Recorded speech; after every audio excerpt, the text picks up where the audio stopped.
Yeah, good afternoon. Can any one of you acknowledge whether I'm audible or not?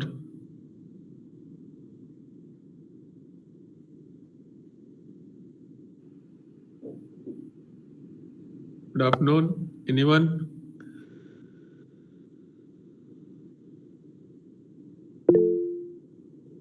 Okay. So we'll start in some time. I think there are a few other more people to join. So once they join, we'll start the session in another 5 minutes.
Shishendu sir, can we start? Or do you have to wait for some more time?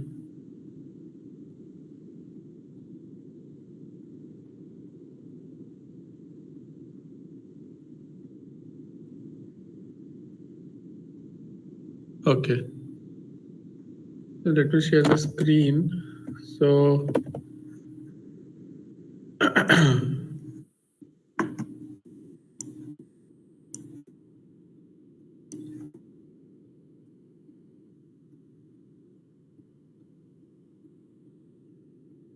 can you guys see the screen? All of Yes, sir. all right. So before I start the presentation, I just wanted to give a brief overview of what exactly we are going to discuss in this particular 1 hour session. In this hour session. So as mentioned in the topic, is I'll give you an insights about the protocols. So as you can see in the first slide itself. So it's an introduction to SPI. So SPI is nothing but it's a protocol. So similarly, in this particular session, we are going to discuss about some of the important protocols which are widely used in the embedded space.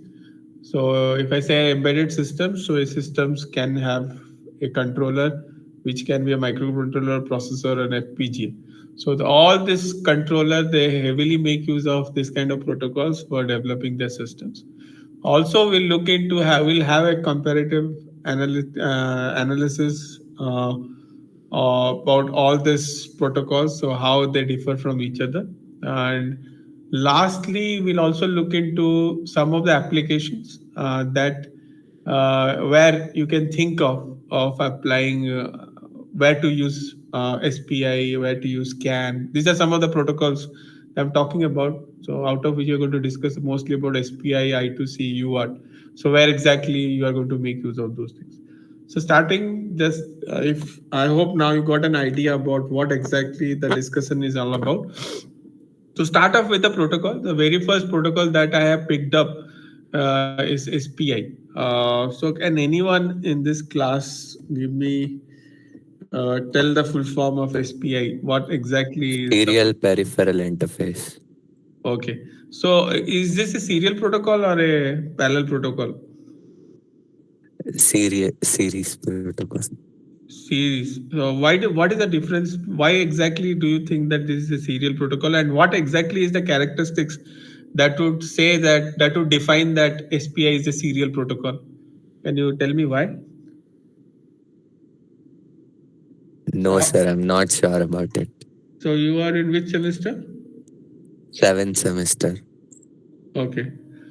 So anyone else who can just tell me that how do you say that SPI? Although the name itself is saying it's a serial protocol, but how exactly will you identify that and say that this belongs to serial protocols? Anyone? I think last semester you guys had embedded. Some of you are now right now who are going to fifth semester. So in fourth semester we had a subject embedded system design, right? Therein we discussed in detail about many protocols. Anyone? So the major reason, just I just want to tell you that why it comes in the category of serial protocol, because in this case the transmission happens uh, in a bit mode, means like one bit at a time. The transmission happens in serial, not parallel. So there is only one wire which is if you look into the communication, any kind of communication protocol, there will be a transmitter and there will be a receiver, and there are some buses that are connecting both the transmitter and the receiver, through which the communication happens. So if there is a protocol in which you have one line which is responsible for transmitting the data, so those mostly those this kind of protocol architectures are called as serial protocols. Now there are some protocols wherein you expect that the data will be sent in a burst of few bytes or a few bits, wherein multiple lines or buses are responsible for sending a data at a particular clock cycle. So that point of time we can categorize those kind of protocols as parallel protocols. So coming to this, so the full form of SPI is serial peripheral interface. So this is one of the major protocols. The people who are in seventh sem, people who are in fifth sem or fourth sem, whatever semester you are, if you are interested in going to this particular area for your career in embedded development, so there are some protocols as a freshers you should know about. So you should know about not only from a theoretical point perspective, but also on practical implementation. So I rather than going for theoretical aspects, okay, that will give you an idea that how exactly things work. You will get an idea about the architecture, but the important thing is the implementation. So how exactly have you implemented that on a particular development board, or maybe it's an FPGA or a microcontroller? How exactly have you configured that so that you can establish the communication? That is something which is important, and that is something will also the chance of you getting recruited also becomes high. So if you have an understanding on this as well, the implementation part. So I'll start. This is an overview of an architecture, I would say. So if you're talking about SPI from a bird's eye view, this is what it looks like, right? So that this is a simplistic diagram which shows the block diagram that how exactly the SPI is implemented. So there is a master node and there is a slave node. So these are the ones the which are used as one will be behaving as a transmitter, the other will behave as a receiver, and the vice versa might happen. And in order to establish an SPI communication, there are four physical wires that are required at the physical layer. The physical level means you need four physical buses that has to be used for the communication to make the SPI work. So what are the four physical communication buses or the lines that we can make use of? So you have something called as SCLK, that's called as a serial clock, that basically is responsible for establishing a synchronization between the transmitter and the receiver. Then there is something called as MOSI and MISO. So the full form of MOSI is master out, slave in, and MISO is master in, slave out. So if you see in both the nodes. So let's assume that master is one node, slave is one node, and you are establishing communication between master and slave using SPI protocol. So if you look into the pins, right, that are used for establishing the communication, so both master and slave needs to have this SCLK, the serial clock line. Then you can see your master is also having a MOSI, that is master out slave in pin. Similarly, slave will also have a pin, that is MOSI, master out slave in pin. Then you have MISO, that is master in slave out. So there he also, you need to have in the slave, you need to have a pin, that is MISO. Then there is one more line that is called as the slave select.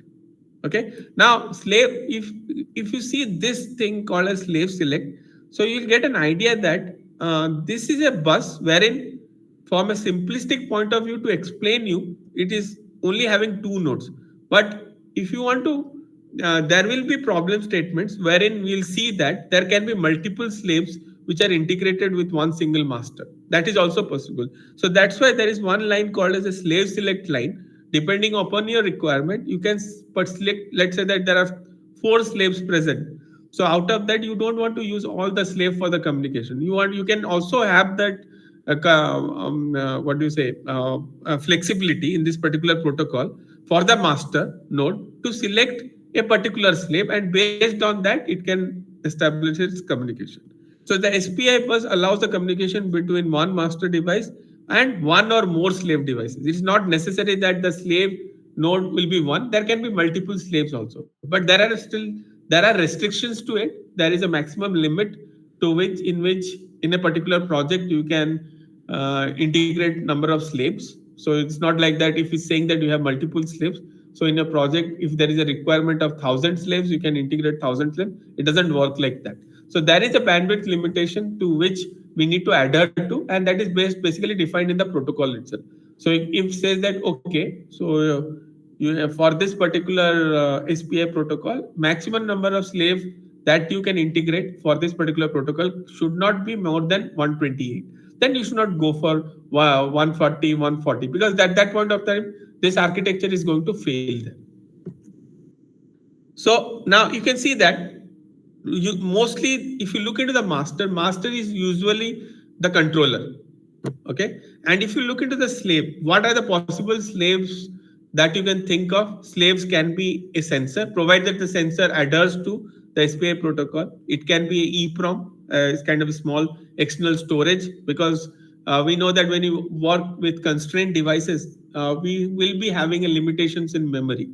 So but that is not enough for the application. So at that point of time, for data logging and any other perspectives, so we need to also integrate some external memory apart from the internal memory that the controller already has. So in order to expand the memory, so at that point of time, you can also interface an EEPROM, provided the EEPROM also supports SPI protocol. Then SD card is also storage for increasing the number of storage.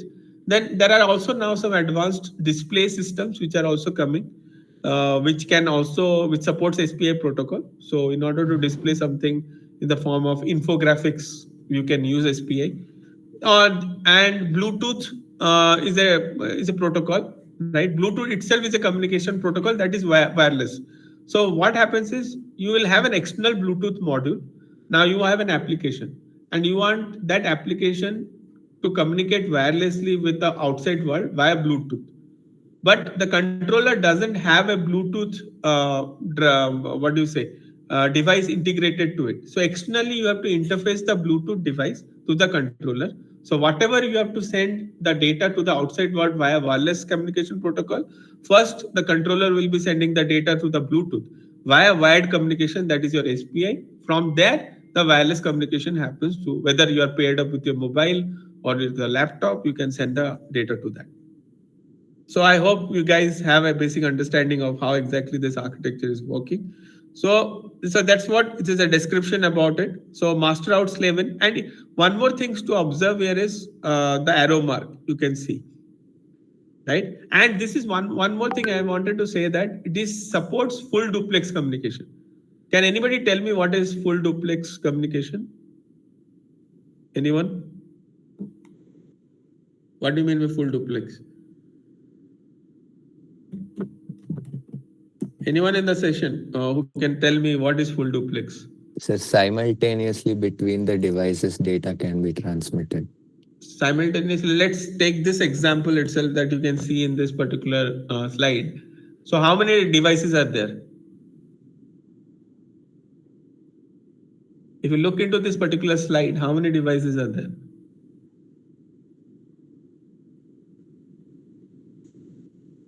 Any one of you? So you can see in the diagram, right? How many devices are there?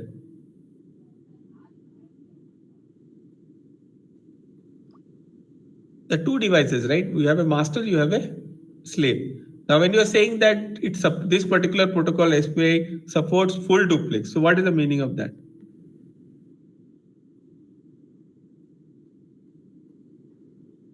Anyone? So the meaning here is, let's say that at a particular instant of time t, wherein you have a master, you have a slave, and both of them are trying to communicate with each other at the same time.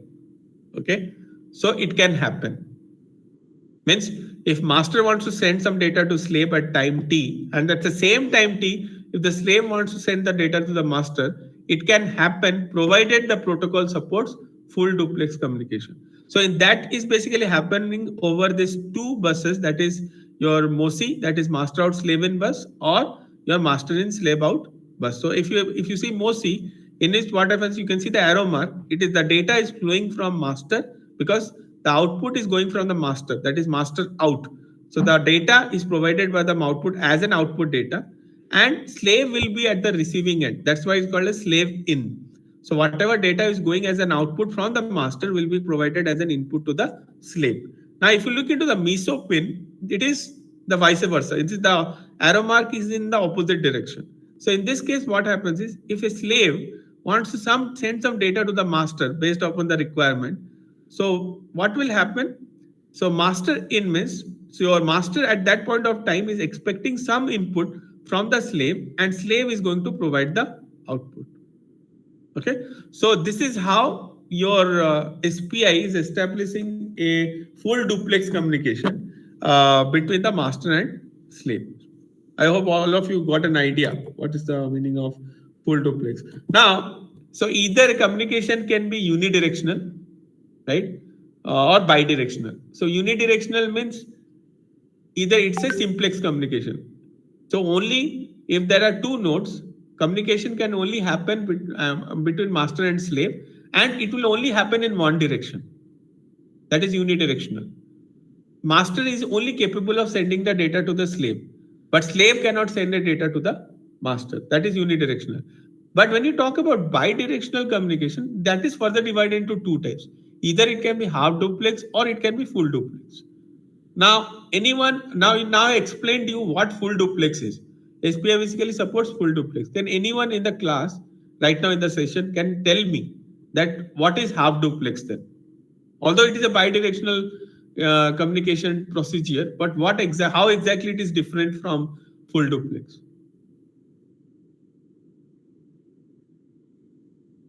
The message can be passed only like once. If one person is sending the message to another, after Okay. that only the other person can send it back. So let's say that you have master and a slave. So at time t, if master is sending a data, master is sending a data to the slave. At the same time t, even though slave wants to send some data to the master, it has to wait. It cannot send the data at that same point of time. It cannot do that. So it has to wait for the master to complete the communication, complete the full buffer data buffering to be sent to the slave. After that, the slave, once the communication is over, once all the data is getting transmitted from master to slave, communication is done, then slave can transmit. So if it supports half duplex at that point of time, although they are bidirectional, but this is the disadvantage. So that's why your full duplex communication came into picture. I hope all of you got an idea, correct? Is it clear? Yes, sir. All right. Okay, so I was saying that so it can have multiple slaves. So the architecture, this is simply this is a level 0 architecture, I would say. But in practical scenarios, you will be having multiple devices which supports SPI that is connected to the master, and they also have to work along with that. So we can have something like this, the architecture. So wherein you will be having one master, but at the same time there are multiple slaves in present. So let's say that you are developing a data acquisition system wherein you are measuring various physical signals, right? So it can physical signals can be anything. It can be sound, it can be vibration, it can be light, right? But that means let's say that there is a requirement to measure these three things: sound, light, and vibration, and let's say temperature, four things. Now you have to design a system using, and the requirement specification is something like you have a controller. So controller can be an FPGA, it can be anything, any unit. So a computational unit. So I won't say a controller. You have a computational unit that will take care of the instruction execution.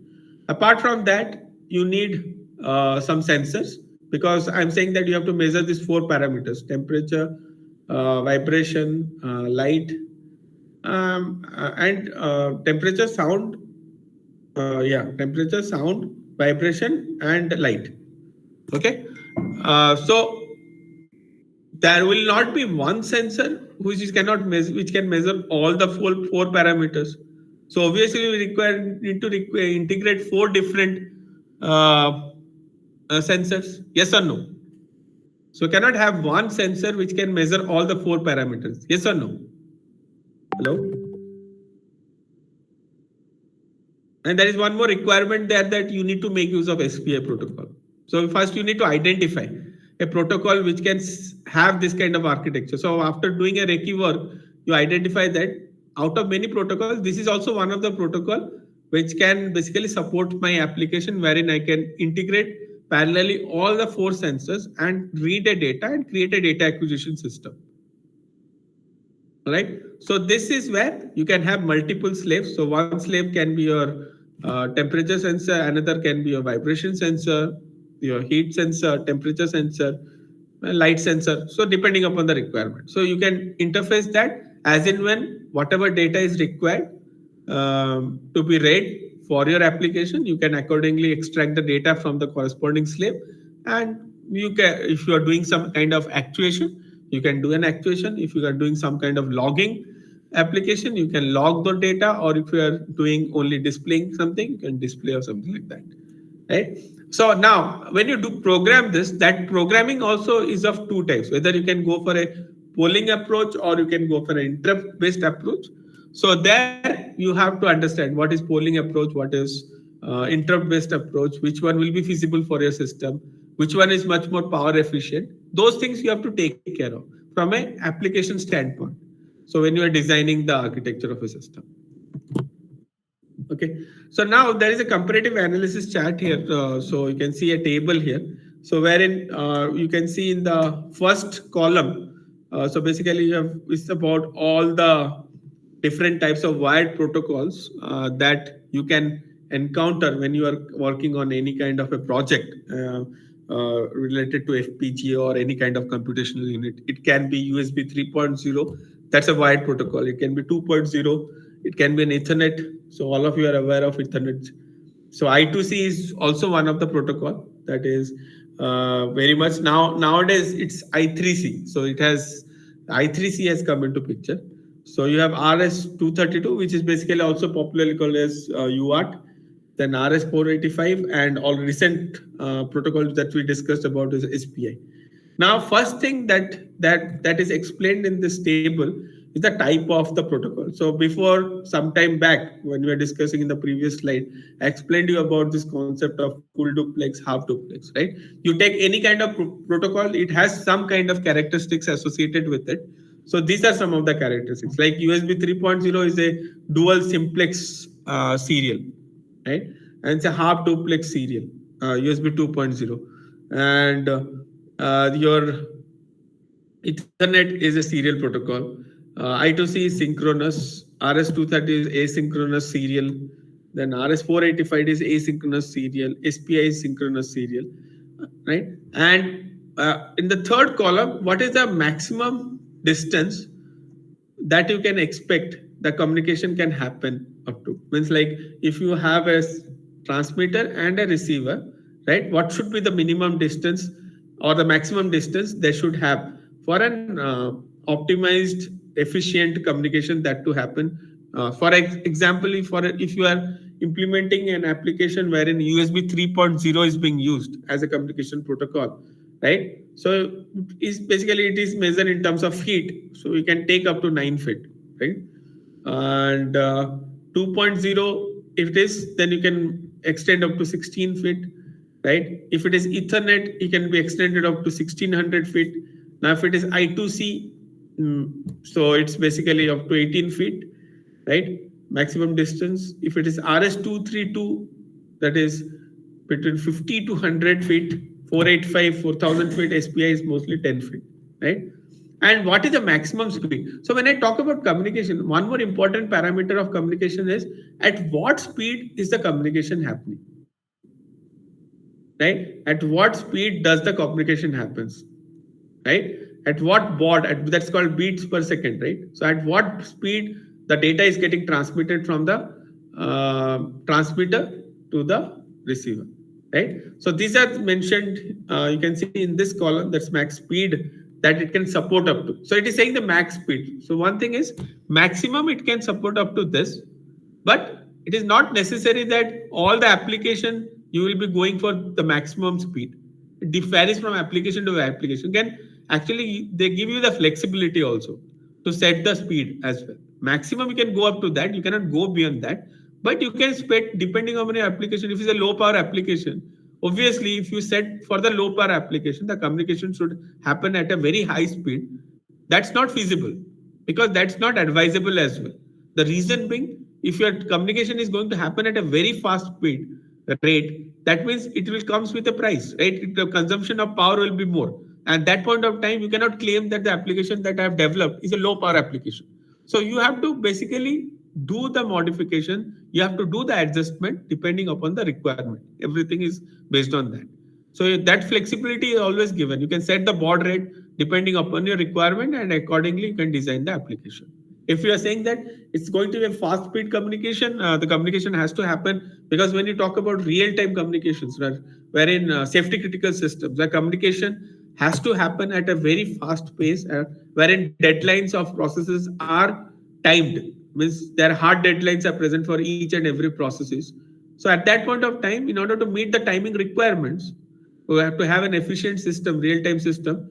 You have to transmit accordingly, set the speed of the system, right? And some typical use cases wherein you will encounter this kind of protocols. For example, in USB 3.0 is mostly in when you connect it to your FPGA or any kind of computational device, you connect it your video camera, your cameras or mass storage devices. There is expected that the communication should happen at a very fast rate, right? So that's support that at that point of time you should go for 3.0. Then when you talk about USB 2.0, right? So nowadays you have all your keyboards, your mouse, wired keyboards, mouse, right? Speakers, they are also connected via USB printer. So, but at that point of time, those kind of devices, it's not necessary that the communication should happen at a very faster rate. So instead of choosing USB 3.0 as a communication protocol, at that point of time, you can go for USB 2.0 and accordingly uh, develop a system in the for interfacing keyboard, mouse, or anything. Then when we talk about network communications, mostly when you are dealing with protocols like HTTPS protocol, data over internet and all those things. So at that point of time, USB 3.0 and 2.0 will not be suffice or not be sufficient for your application. So you can go for Ethernet, which can support up to 10 gig. So that's good. Now, when you are talking about developing applications using microcontrollers communications, so at that point of time, you can go for I2C protocols. And when you're selecting the protocols at that point of time, so if there are sensors involved or if there are actuators involved, which is going to be a part of your system as well.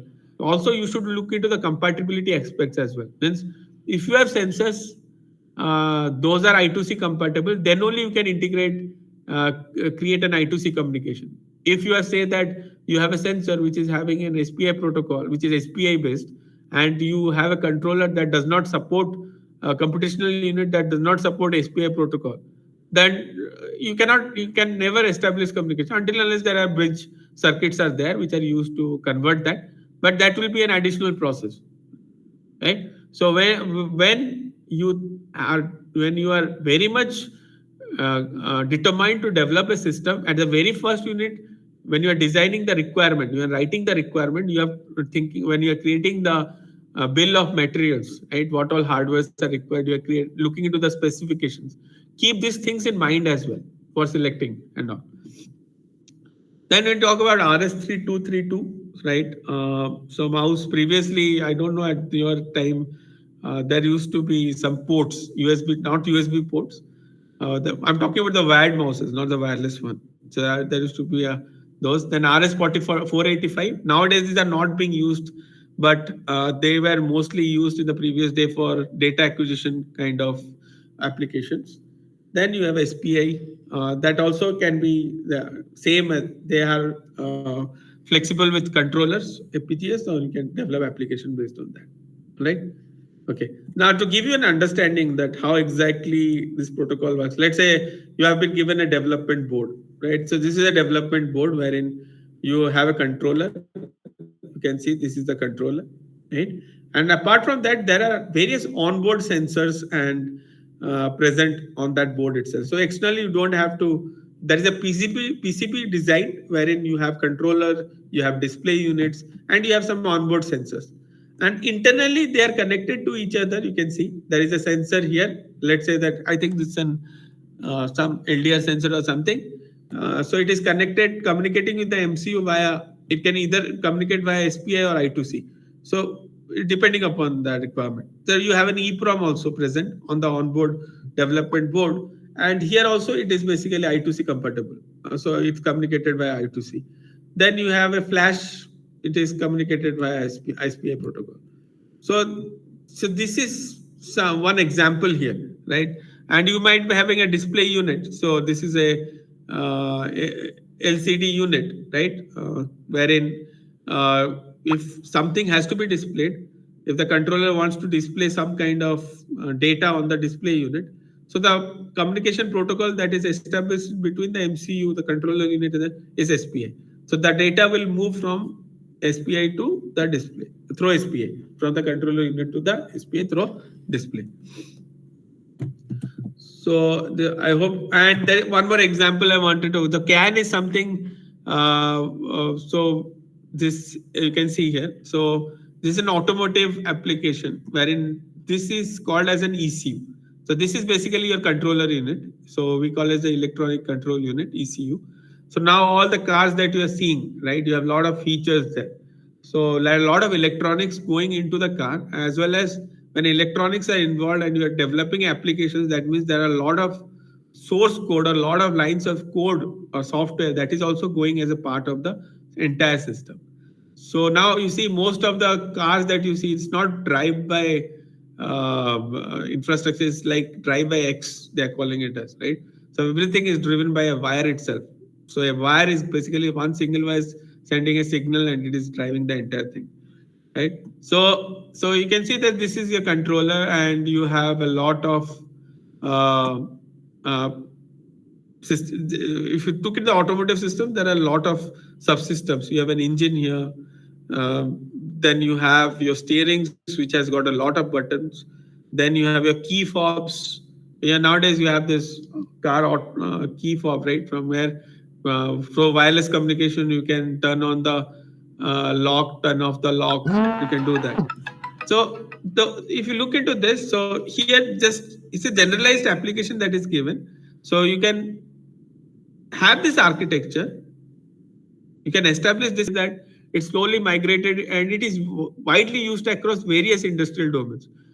Maybe in medical domain also it is being used. It is also used in your industrial setups. right? So there also they are being used in in factories and all for communication.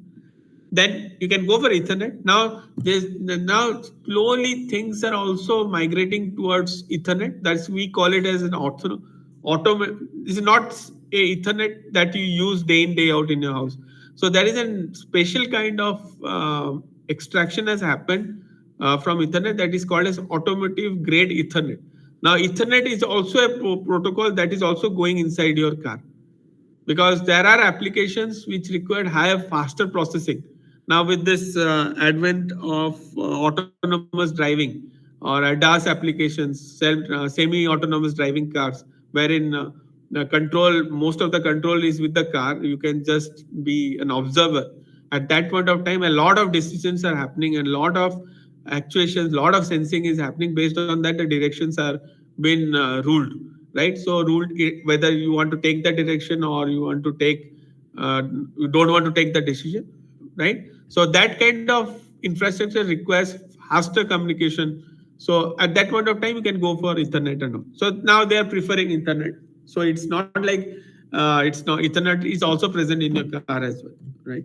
So then you have RS 485, but this is RS 485, RS3232. These are obsolete. They are not right now. They are not being used so much in modern day cars. Mostly you can see different kind of automotive protocols like FlexRay, Ethernet, or then we have CAN, Lean. So these are some of the protocols that are used widely.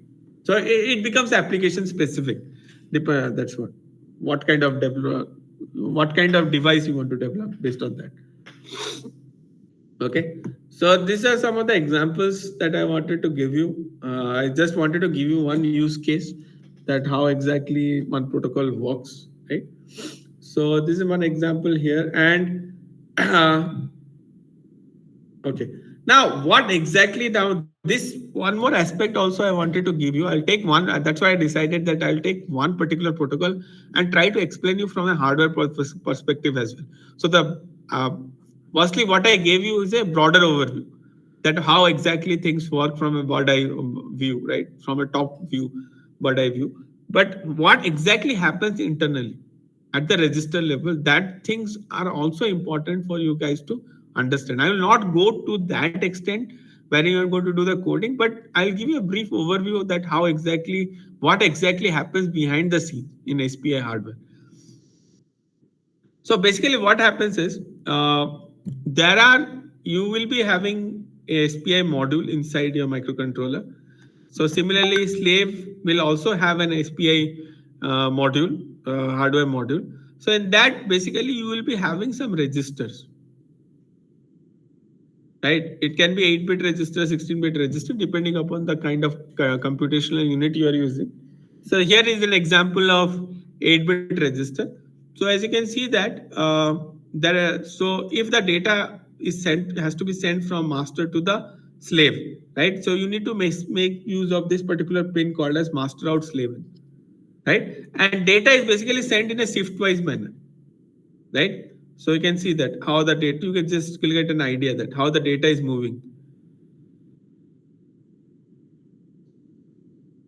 And there is also parallelly there is a pin called as MISO, that is master in slave out. So what is happening here is, so whatever data that you are seeing here, right? I'll again will give you an understanding.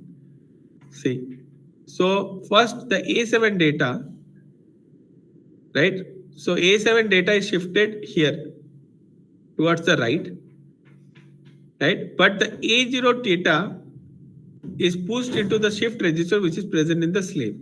And in the slave, there is one more pin present, that is master in slave out. So what does master in slave out does? Master in basically goes the data which is present in the slave, which will go as an output to the master.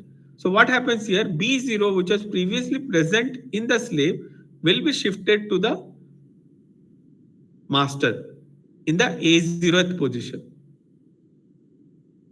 Sorry, A7th position, because A7 has been shifted. Now A0 is basically, this happens in one clock cycle. So that's why your clock. So in one clock cycle, what happens is A0 is data, which is a part of your master, is shifted to the slave. At the same time, in the same clock cycle, what happens? B0, which is a part of the master slave, has been transmitted to the master. Right? Similarly, then A0, then A1 is shifted. So accordingly, what happens? B1, which is a part of slave, is shifted back to the master. So this is how, and this each shift that you are seeing, it is happening in one clock cycle. You have to observe this as well, right? So it is happening in each clock cycle, right? So this is how it works. So so one more thing I wanted to show you here, and internally this is what it looks like, the functional block diagram of an SPI. Okay, so we have taken an example of STM32, but this is how is the internally present inside a microcontroller, the block diagram, right? So you can see that you have address and data bus, so MOSI, MISO pin, clock, NSS, slave select. Apart from that, you have multiple registers also. Configuration register like shift register was there. Then you have buffers like TX buffer, RX buffer. RX means receiver buffer. TX means transmission buffer. Then you have control registers. You can see SPI, CR2. So it's not like that you connect an SPI enabled sensor with the controller and it's going to work, give power, it's going to work. No. So there are a lot of work that you have to do in the background. You have to write the firmware for it. So you have to write the software in order to establish the communication. But that will only happen if you understand the registers that are associated with it, the configuration registers that are associated with SPI. So you have these are the registers like control CR2 means control register 2. Then you have status register, and each register, once you look into the data sheet of the computer controller, in that data sheet you will get an idea that this control register is of 8-bit or 16-bit, and what does each bit means, right? Then you have status register, you have SPI control register 1, then you will be having a baud rate register. So baud rate register is something, baud rate is here, not baud rate, this one. This is the baud rate is control register here. Okay. So baud register. So here you can see that in this SPI control register 1, these 3 bits that you are seeing, BR0, BR1 and BR2. So these are the 3 bits which are present in this control register 1, which are basically used to set the speed of communication. I was telling that there's a maximum speed involved, okay, but it is not necessary that you always have to choose the maximum speed. So they give you the flexibility. You can select any one of the particular baud rates, and that is possible with the help of appropriately setting these particular bits, right? So let's say that you want to establish the communication between the master and slave with a baud rate of 9600, right? Now for that, let's say that the configuration that will be done for BR2, BR10, BR1 and BR, and these are not one bits, right? So either you can have value 1 or 0. So I say that I'll set BR2 to 1, BR1 to 1 and BR0 to 0. If I set these 3 bits, that means the communication is going to happen at a baud rate of 9600. Well, okay. Now, then you realize that after while doing the project that no, this speed is not is very slow for my application, right? So it's making my system very much less efficient. Now I need to further increase the speed, right? Say that I want to increase the baud rate to 115, 115 to 00, right? Now, accordingly, there will be a setting, there will be a configuration for that. Let's say that you have to make all the 3 bits 1, then only the communication will happen at a baud rate of 115 to 00. So there you are further increasing the speed, right? So this is what it is, right? So you need to, and information about all these registers, CR2 register, this is the entire CR2. So these registers, status register, CR1 register, you'll get it, all the information in detail from the data sheet itself, right? Now, one more thing I wanted to show you. These things I'm not going in it. This is a, what do you say, the timing diagram, right? Okay. So when we develop from an application standpoint, right, when you actually work on project, right, how exactly it works, right? You will be having your application, right? And there will be a device driver layer. You can see that there can be multiple, for each peripheral, there will be a device driver, right? Like GPU is a peripheral. For that, you will have a device driver. Then you will have an I2C protocol. It will have its own device driver, SPI. Now, what exactly are present inside this device driver? They'll talk about it. Then UART protocol, you will be defining a driver. Let's say that an application wants to make use of UART. So it will not directly communicate with the UART peripheral. This is the actual UART peripheral which is present as an hardware unit inside the controller. It will not do that. Your application will first communicate with the device driver. That is, it's basically it's C files, .c.h files. It is going to communicate with that, and further that is going to communicate with the UART protocol. Let's say that you are dealing with an application wherein a sensor is involved, which is SPI compatible. So you have a sensor here which will be interfaced physically to the SPI, right, through pins. But when an application wants to make use of, wants to do some application, wants to communicate with the sensor, right?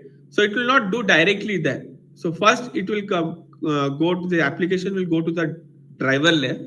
In that driver layer, you have multiple driver files, right? So since you are dealing with SPI, so it will basically make use of SPI driver, okay? And then it is going to communicate with the SPI hardware. And this SPI is in turn connected to the sensor or actuator, whatever it may be. Okay. Now, what exactly is present in the SPI driver? This .c.h files that you are seeing here that we define.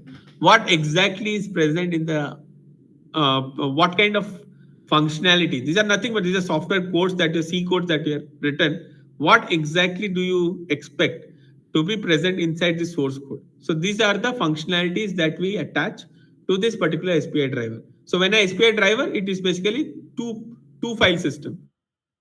So it is .c file and the same name you basically write the .h file, the corresponding header file. So what are present? What are the contents? These are the contents. So we will be have a separate function, C function, which is basically responsible for initializing the SPI. Initializing the SPI in the sense you have to configure all the register at what speed it should communicate, right? How many amount, what is the total amount of data that you want to transmit?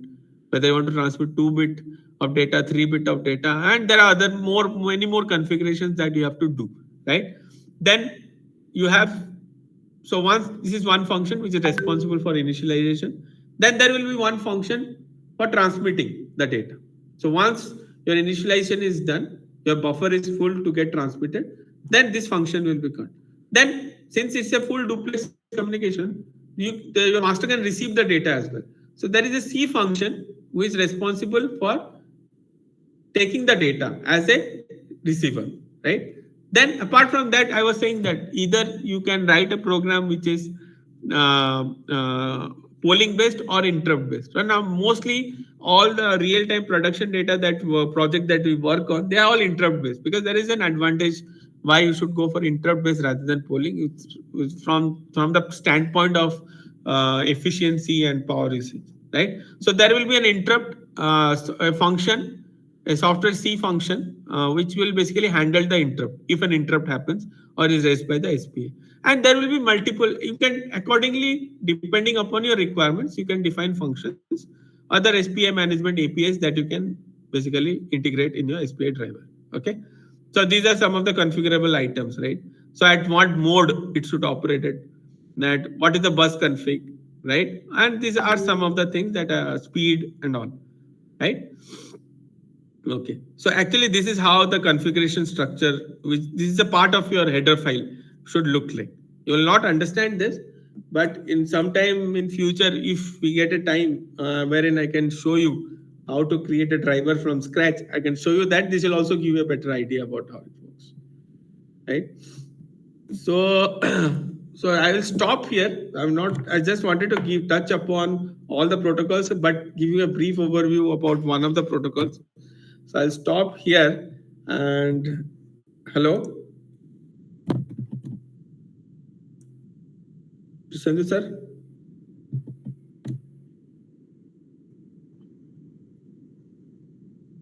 Just 1 minute. Now, in the meantime, if you have any queries, you can ask.